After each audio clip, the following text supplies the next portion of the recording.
5,000 likes to this video, we will upload more patriotic news.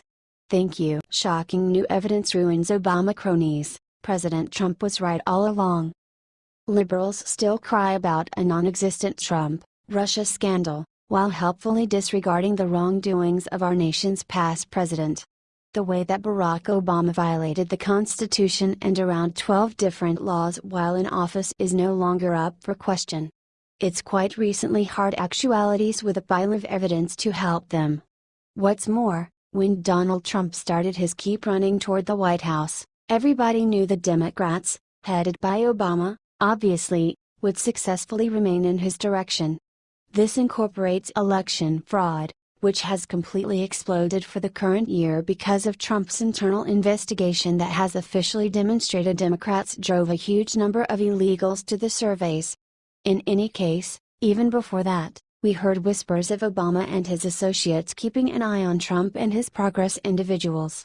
Presently, we have more proof to help this hypothesis. Fox News: an Obama official made hundreds of unmasking requests during the last year of the previous administration, according to a letter from a top Republican who raised new concerns that officials sought the identities of Trump associates in intelligence reports for inappropriate purposes. Unmasking refers to the formal request to identify the Americans in an intelligence document. House Intelligence Committee Chairman Devin Nunes, R. California, has blamed Obama authorities for burrowing around for the names of Trump's transition team, and no less than one authority made hundreds of solicitations in this vein. Nunes said Democrats had zero justification for doing this and three of the nation's greatest big cheeses give off an impression of being included: previous CIA Chief John Brennan, previous National Security Advisor Susan Rice, and previous UN Envoy Samantha Power. The last has all the earmarks of being at the focal point of Nunes' accusations. Essentially, these insiders endeavored to keep an eye on Trump's team by looking for information within intelligence reports, and truly, there was no other explanation to jump into those reports, as per Nunes. Moreover, it's attainable that such data could be leaked to the press, yet another enormous issue the White House has had for the current year. What's more, who is in charge of the majority of this? Believe it or not, the Democratic National Party, whose best individuals can't maintain a strategic distance from features of flawed or even criminal conduct. When are these individuals going to begin paying for their violations? All the more critically, when will a greater amount of America realize they've been lied to and controlled for over 10 years? What do you think about this? Do not hesitate and write your thoughts in the comment section below. Thank you for reading. T. Fox News.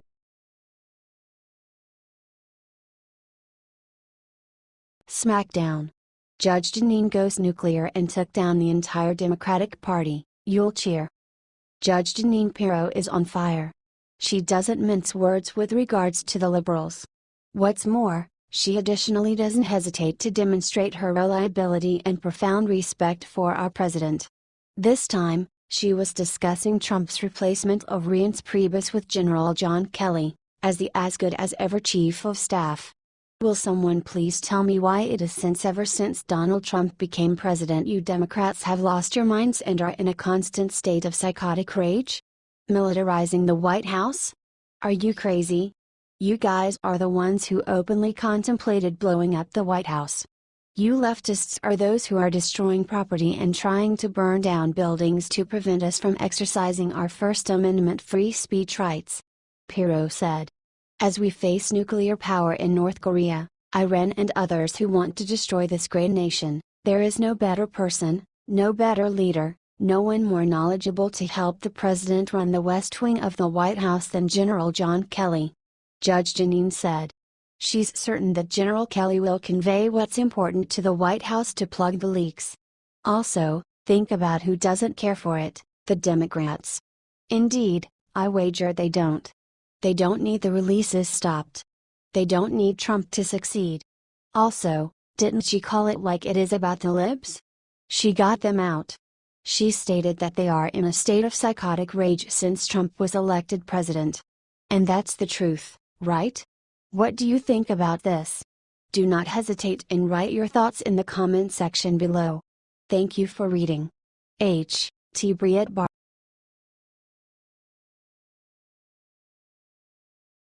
Ben Carson goes nuclear. He just drops major announcement about President Trump and the rhinos are horrified. Secretary of Housing and Urban Development Dr. Ben Carson, who has been a foundation figure in the midst of the uproar encompassing the White House, as of late gave an interview with the Washington Examiner. The retired neurosurgeon depicted his part in the organization and his association with the president.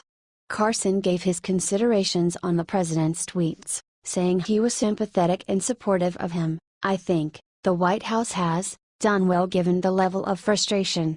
I mean, can you imagine you were elected president and the only thing anyone wants to talk about is Russia? Can you imagine how frustrating that is? People say he's wild with his tweets and things.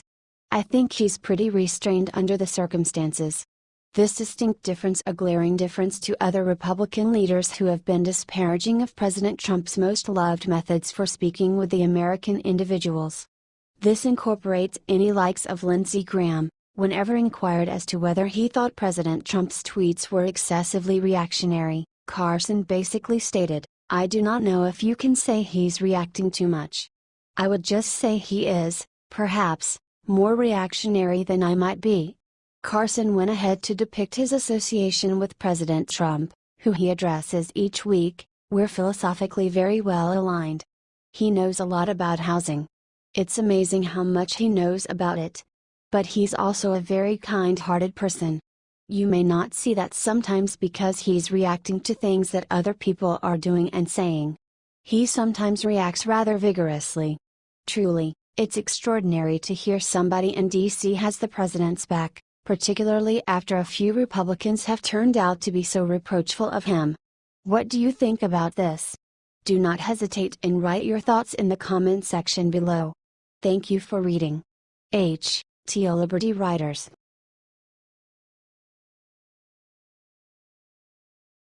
It's happening.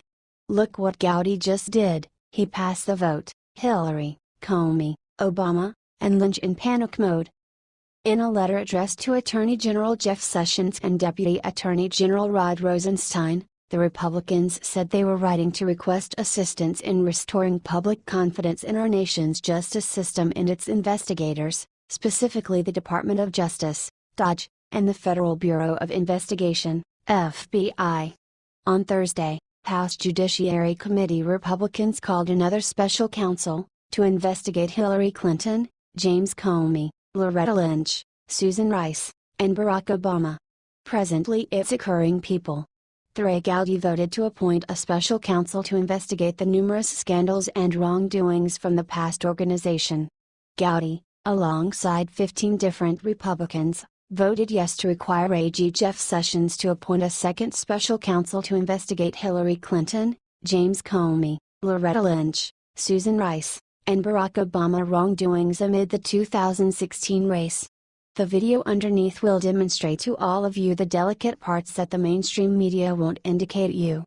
As per CNBC, a year ago, the Justice Department declined to charge Clinton or her partners for Clinton's treatment of classified data while at the State Department. As a candidate, Trump debilitated to select a special counsel to investigate Clinton's activities. Comey had made an open declaration about the FBI's suggestion that the Justice Department not seek after charges against Clinton. He had said no reasonable prosecutor would bring a body of evidence against the previous Secretary of State for her treatment of government messages. That conclusion was generally panned by Republicans. What do you think about this? Do not hesitate and write your thoughts in the comment section below. Thank you for reading. T. Swamp Drain.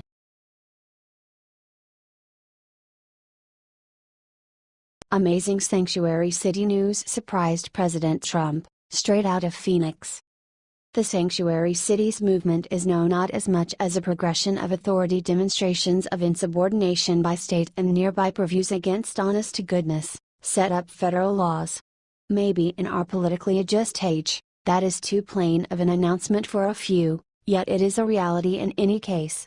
The motivation behind a sanctuary city is to hinder or deny official participation with government immigration authorities.